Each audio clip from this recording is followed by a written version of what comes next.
Nama saya Maria Katarina Sumarsih. Hari ini kita menjadi saksi bahwa aksi Kamisan tetap akan kokoh berdiri. 17 tahun kita mengingat aksi ini. Dan aksi ini akan menjadi aksi yang bergelora. Di satu simbol kekuatan. Sisa-sisa kejatuhan Soeharto itu ya konflik ini. Sekarang di 60 kota. Artinya mereka sama, menyatakan bahwa ini kebutuhan kita bersama untuk menyelesaikan kasus-kasus pelanggaran berat HAM ini sebagai tanggung jawab bangsa.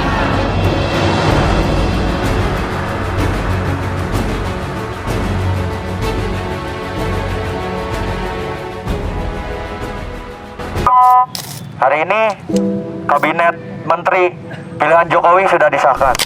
Aksi Kamisan atau Black Umbrella Protest bermula sejak tanggal 18 Januari tahun 2007 silam. Aksi damai ini merupakan gerakan yang dilakukan sekelompok orang dengan berdiri di seberang Istana Merdeka Jakarta setiap hari Kamis sore. Aksi Kamisan dilakukan oleh para korban pelanggaran HAM, aktivis, mahasiswa, dan masyarakat sipil dengan menggunakan pakaian serba hitam. Aksi ini kerap dilakukan dengan berdiri diam maupun berorasi sambil membawa foto-foto korban pelanggaran HAM, spanduk bertemakan perjuangan HAM, dan payung hitam.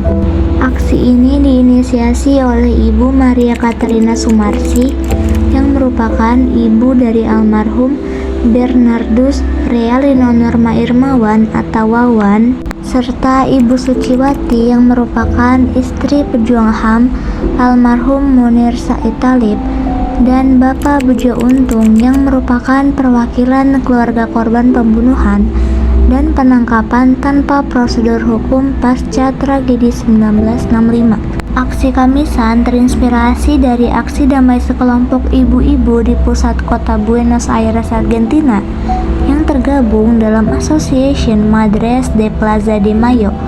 Mereka menuntut tanggung jawab negara atas pembunuhan dan penghilangan paksa anak-anak mereka oleh junta militer Argentina pada tahun 1977.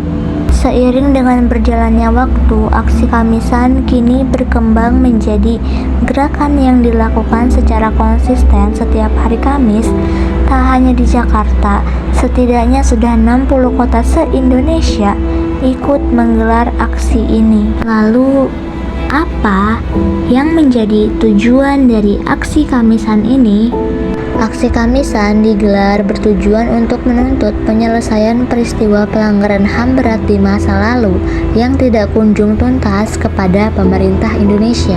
Dilansir dari kompas.id, mereka ingin mempertanyakan nasib anak, anggota keluarga, atau kerabat yang hilang maupun meninggal tanpa pertanggungjawaban dalam peristiwa pelanggaran HAM Indonesia.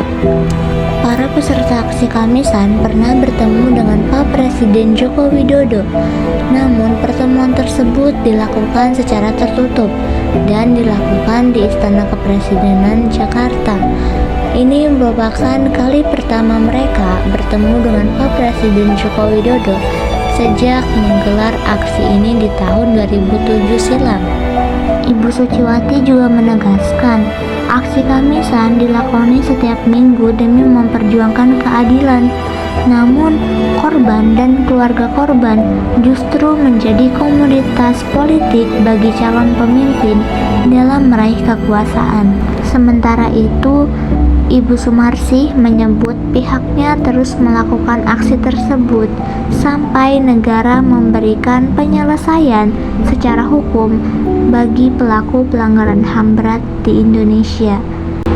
Melalui aksi Kamisan ini, kami menolak penyelesaian secara non-yudisial, kata Ibu Sumarsih.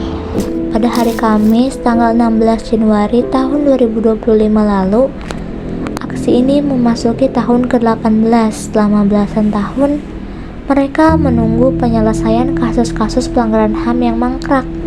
Ibu Sumarsih, salah satu penggagas aksi Kamisan, menyebut pemerintah belum menunjukkan respon yang optimal dalam penyelesaian kasus pelanggaran HAM berat di masa lalu. Meski demikian, Ibu Sumarsi tetap optimistis anak-anak muda akan terus mengingatkan pemerintah untuk menuntaskan kasus tersebut melalui jalur yudisial. Ibu Sumarsi juga menyebut aksi Kamisan yang berjalan selama 18 tahun telah menjadi ruang untuk menyampaikan pesan penegakan supremasi hukum. Namun, dia menilai sulit berharap penuntasan pelanggaran HAM berat masa lalu kepada Pak Presiden Prabowo Subianto yang kerap disebut diduga terlibat dalam pelanggaran HAM tersebut. Meski aksi Kamisan belum membuahkan hasil, Ibu Sumarsi mengatakan gerakan itu akan selalu digelar. Ini karena mereka memiliki rasa cinta yang menguatkan satu sama lain. Namun Ibu Sumarsi tidak bisa memastikan sampai kapan aksi Kamisan akan terus digelar. Dia memastikan gerakan itu akan tetap ada sampai keadilan ditegakkan. Dia juga pernah menyatakan aksi Kamisan akan berhenti jika hanya dihadiri oleh 3 peserta. Selama ini aksi tersebut paling sedikit dihadiri oleh 7 orang pada tahun 2022. Nah, itu dia penjelasan singkat mengenai aksi Kamisan. Aksi damai yang memperjuangkan keadilan untuk para korban pelanggaran HAM berat dan korban-korban tragedi kelam yang ada di Indonesia. Sudah lebih dari 840 kali mereka menyuarakan di mana letak keadilan untuk kasus-kasus tersebut. Tapi mengapa pemerintah belum juga memberikan penyelesaian untuk kasus tersebut? Di antara kalian ada yang tahu nggak kira-kira alasannya apa? Boleh komen di bawah ya teman-teman. Thanks for watching.